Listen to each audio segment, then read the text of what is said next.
Hello అండి, ఈరోజు చిట్టి గారెలు తయారు చేస్తున్నాను. ఒక కప్పు సగ్గుబియ్యం, అరకప్పు పెసరపప్పు, అరకప్పు అటుకులు, అరకప్పు సుజీ రవ్వ. సగ్గుబియ్యము మిక్సీ జార్లో వేసుకోవాలి. పెసరపప్పు వేసి ఇట్లా పౌడర్లా తయారు చేసుకోవాలి. ఈ పౌడర్ ఒక పాత్రలోకి తీసుకొని 4 పచ్చిమిరపకాయలు మిక్సీ జార్లో వేసి మెత్తని పేస్ట్ తయారు చేసుకోవాలి. ఈ పేస్ట్ ఈ పౌడర్లో వేసుకోవాలి. అటుకులు సుజీ రవ్వ నీళ్ళతో శుభ్రంగా కడిగి ఆ పేస్ట్లో వేసుకోవాలి.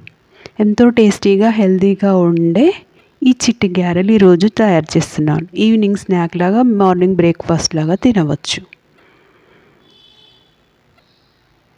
చూడండి, ఇలా ఇందులో వేసి మొత్తం దగ్గరికి వచ్చేంత వరకు కలపండి. 1 స్పూను జీలకర్ర, 1 స్పూను ధనియాల పౌడర్, స్పూనున్నర ఉప్పు, కొత్తిమీర, పుదీనా, కరివేపాకు సన్నగా తరిగి వేసుకోండి. ఉల్లిపాయ ముక్కలు సన్నగా తరిగినవి వేసుకోండి. ధనియాల పౌడర్ వేసుకోవడం వల్ల జీర్ణక్రియ బాగుంటుందండి. ఇలా చిట్టి గారెలు తయారు చేసుకోండి. స్టవ్ వెలిగించి బాండీ పెట్టుకొని ఆయిల్ వేసుకొని అందులో చిన్న చిట్టి గారెలు వేసేసేయండి.